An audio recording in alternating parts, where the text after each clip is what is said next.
The wind arrives first, cutting across the empty fields like a warning. Snow follows in thick, blinding sheets, erasing fence lines and familiar paths. Inside a modest wooden house at the edge of a rural county in northern Wyoming, an old man listens, recognizing the sound the way others recognize a siren. He stands slowly, joints stiff, breath measured. Through the frost-laced window, he sees movement near the far pasture, a dark shape where there shouldn't be one. The blizzard is tightening its grip, and something out there has been forgotten. His name is Joseph Mercer, and he is 92 years old.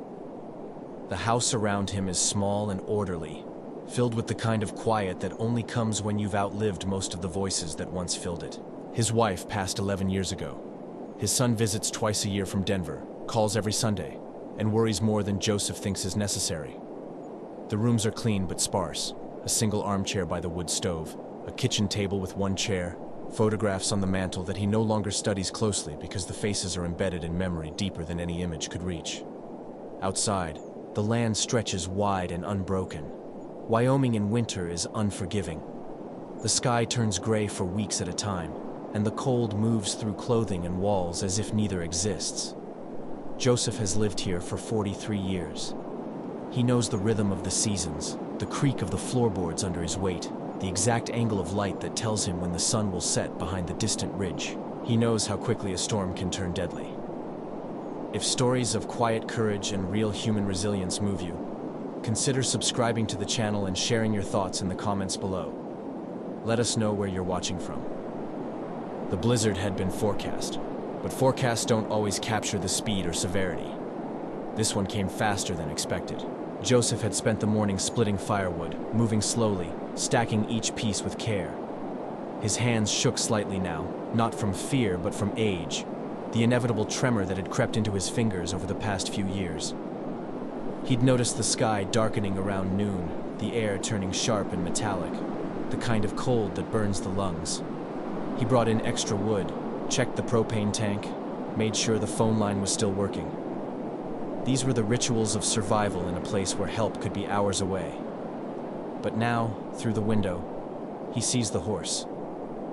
It belongs to the Hendersons, a young couple who moved onto the adjacent property 2 summers ago. They are kind but inexperienced with rural life. They work long hours in town, often leaving early and returning late. Joseph has seen them struggle with simple tasks, fixing a fence post, starting a tractor in the cold. He doesn't judge them harshly. Everyone starts somewhere. But he knows they don't yet understand how quickly things can go wrong out here. The horse is a chestnut mare, young and strong, usually kept in the barn at night. Joseph has watched her graze in the pasture on clear days, moving with the easy grace of an animal unaware of its own vulnerability. Now she stands alone near the fence line, head lowered against the wind, snow already accumulating on her back.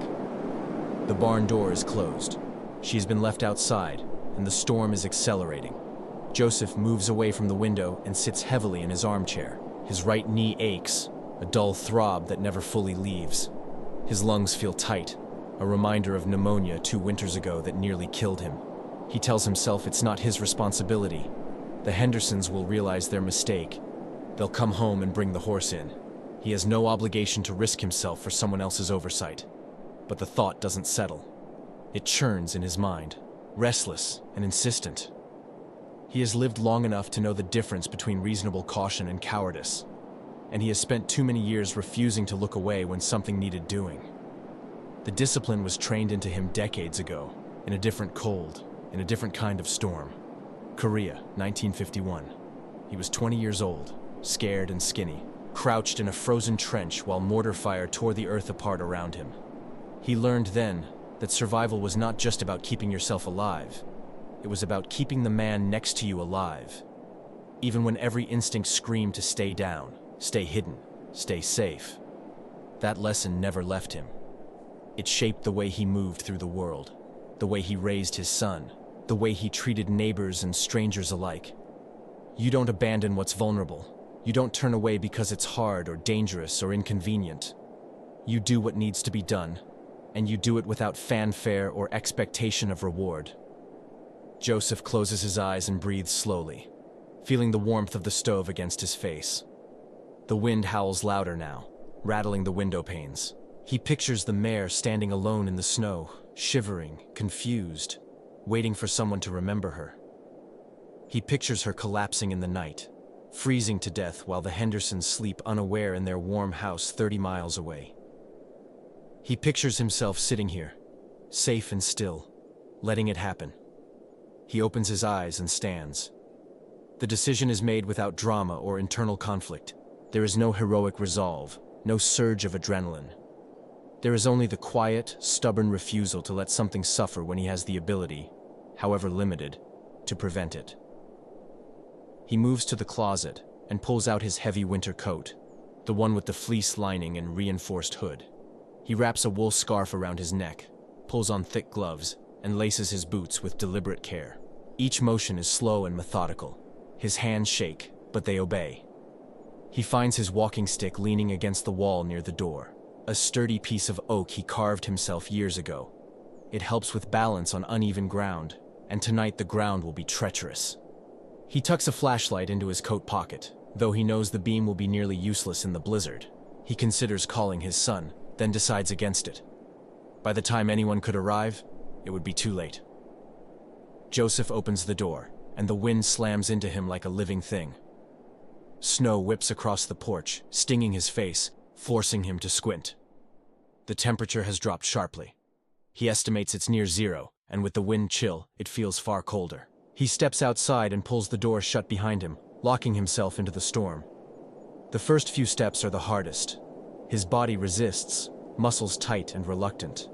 The cold seeps through his clothing almost immediately, finding every gap and seam. He moves down the porch steps carefully, gripping the railing, planting the walking stick firmly with each step. The snow is already several inches deep, soft and deceptive, hiding the uneven ground beneath. He knows the layout of his property by heart. The gravel driveway that curves toward the road, the line of cottonwood trees marking the edge of his land, the wire fence that separates his pasture from the Hendersons. In daylight, the walk would take 10 minutes. Tonight, in the blizzard, it could take an hour, or longer, or he might not make it at all. Joseph moves forward anyway. The world narrows to a tunnel of white. Snow fills the air so thickly that he can barely see his own feet. The wind pushes against him from the side, a constant pressure that threatens to knock him off balance.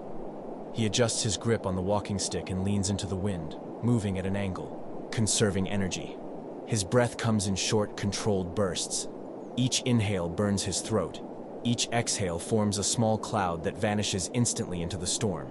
He walks slowly, deliberately, counting his steps. 1, 2, 3, 4. The rhythm helps him focus, keeps his mind from wandering into fear or doubt. He has walked this path 1,000 times, but tonight it feels alien and hostile. The familiar landmarks are hidden. The cottonwoods are dark shadows barely visible through the snow. The fence line, which should be to his right, is nowhere to be seen. Joseph stops and forces himself to think. Panic is the enemy. Panic makes you move too fast, makes you waste energy, makes you lose your sense of direction. He closes his eyes for a moment and visualizes the layout. His house sits on a slight rise. The pasture slopes gently downward toward the fence. If he continues straight, slightly downhill, he will eventually reach the boundary. He just has to trust his memory and his sense of the land. He opens his eyes and continues walking. The cold is relentless. His face feels numb, his fingers stiff inside the gloves. His right knee throbs with each step, a sharp pain that radiates up his thigh. He ignores it. Pain is information, nothing more. It tells him his body is working, still functioning, still capable. He has felt worse. In Korea, he marched for days on frostbitten feet, carrying a rifle and a pack that weighed more than he did. He slept in holes dug into frozen ground, ate snow when the water ran out, watched friends die from wounds and cold and exhaustion. He survived that. He can survive this. But he is 92 now, not 20. His body is fragile in ways it wasn't then. A fall could break bones. Hypothermia could set in within minutes if he stops moving. He is aware of these dangers without dwelling on them. Awareness without fear. Another lesson from the war. The wind shifts suddenly, coming at him from the front now, driving the snow directly into his face. He ducks his head and keeps moving. His left foot catches on something, a rock, a root, he doesn't know, and he stumbles forward. For a terrifying moment, he feels himself tipping, losing balance, the ground rushing up. He jabs the walking stick down hard and catches himself, muscles straining, breath ragged. He stands still for a long moment, heart pounding, waiting for the fear to pass. When it does, he continues. Time loses meaning. He has no idea if he's been walking for 10 minutes or 30. The cold is deeper now, penetrating layers of clothing, settling into his bones. His legs feel heavy, each step requiring conscious effort.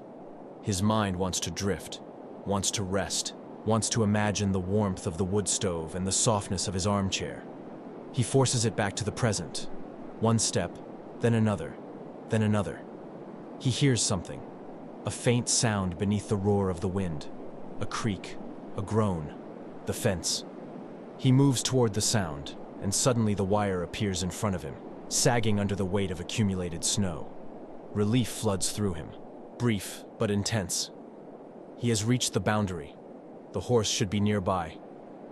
Joseph turns and walks along the fence line, using it as a guide. His gloves catch on the barbed wire, and he feels the sharp points through the fabric. He moves carefully, searching the whiteness for any sign of the animal. The snow is deeper here, drifted against the fence, rising almost to his knees. Each step is an effort. His breathing is labored now, rasping in his chest. He stops and coughs, a harsh sound that scrapes his throat raw. And then he sees her. The mare is standing about 20 feet away, partially sheltered by a cluster of low shrubs. Snow has piled on her back and sides, turning her into a ghostly shape. Her head is lowered, eyes half closed. She is shivering violently, muscles twitching beneath the snow-covered coat. She doesn't move as Joseph approaches. She is too cold, too exhausted, too defeated. Joseph stops a few feet away and speaks softly, his voice barely audible above the wind. The words don't matter. The tone does. Calm, steady, reassuring. The mare lifts her head slightly, ears flicking forward. She recognizes him, not as an individual perhaps, but as a presence that means safety. He has walked past her pasture many times, paused to watch her graze, spoken to her over the fence. Animals remember kindness. He moves closer, slowly, giving her time to adjust. His hands are numb now, clumsy inside the gloves. He reaches out and touches her neck, brushing away some of the snow. Her skin is cold, muscles rigid. She needs to be moved, needs shelter, needs warmth. The barn is too far. The Hendersons' house is dark and locked. But Joseph's own barn, small and drafty but better than nothing, is closer. If he can guide her there, she has a chance. He looks around and spots a length of rope hanging from a fence post, left there months ago and forgotten. He pulls it free, shaking off the snow, and fashions a makeshift lead. His fingers fumble with the knots, but muscle memory takes over. He loops the rope gently around the mare's neck, speaking softly the entire time. She doesn't resist. She is too tired to resist. Joseph tugs gently on the rope and starts walking back toward his property. The mare hesitates, then follows. Her steps are slow and unsteady, but she moves. That's enough. The journey back is harder than the journey out. Joseph is exhausted now, his body running on reserves he didn't know he still had. The mare's weight pulls on the rope, adding resistance with every step. The wind seems stronger, the snow deeper. He moves by instinct, by memory, by sheer stubborn will. His vision blurs, his legs shake. He falls once, knees hitting the ground hard, pain shooting through his joints. The mare stops and stands over him, waiting. He grabs the rope and pulls himself up, using the walking stick for leverage. They continue. At some point, he doesn't know when, the barn appears through the snow. It is a small structure, barely more than a shed, used for storing tools and hay. But it has 4 walls and a roof, and that's all that matters. Joseph pulls open the door, and the wind nearly rips it from his hands. He leads the mare inside and ties the rope to a support beam. The interior is dark and cold, but it blocks the wind. He finds an old horse blanket hanging on a nail and drapes it over the mare's back, tucking it around her sides.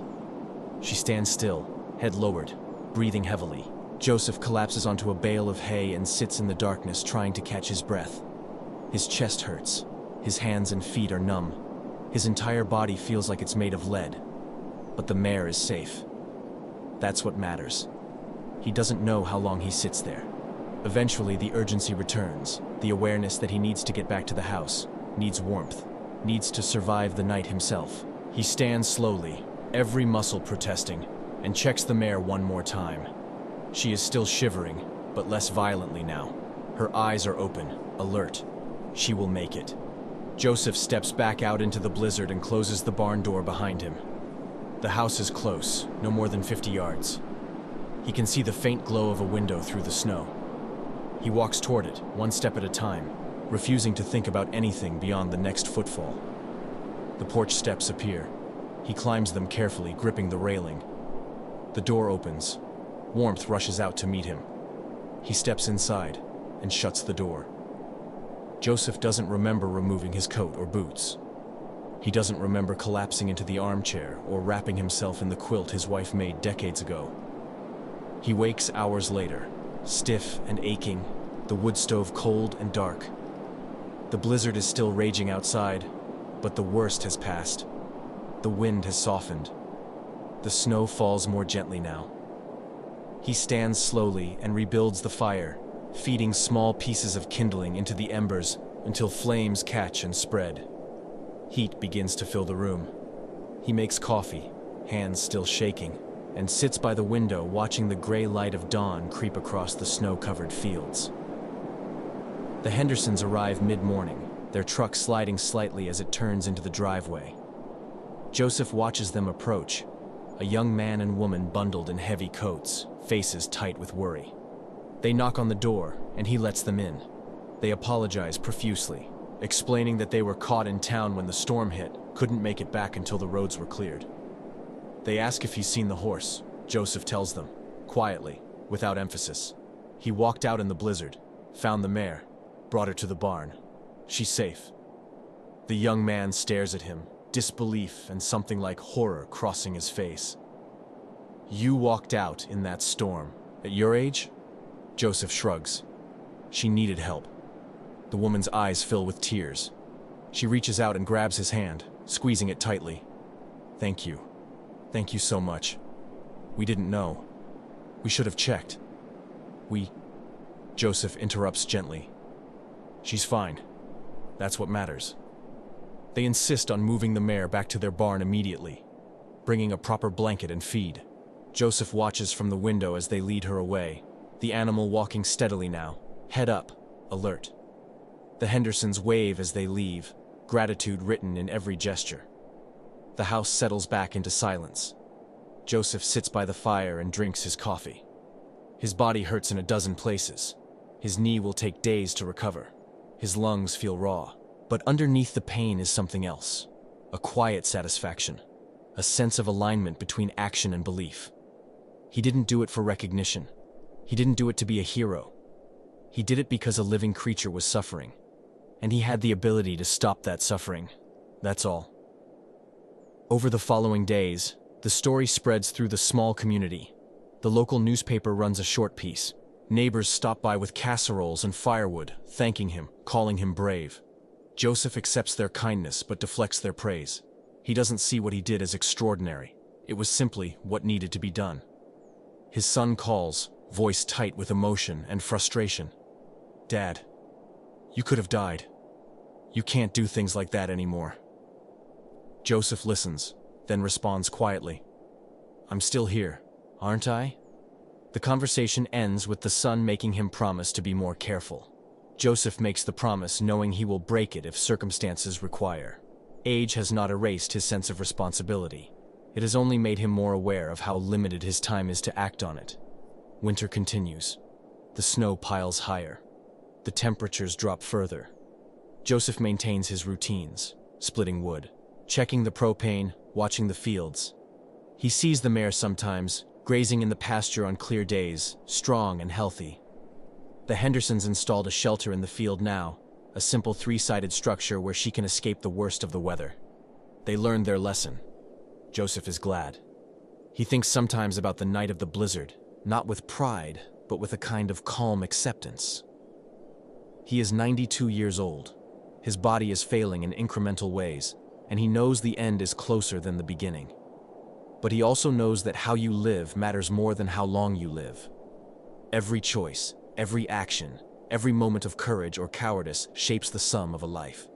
That night, in the storm, he chose not to look away. He chose to step into the cold, into the danger, into the exhaustion, because a living creature needed help, and he had the ability to provide it.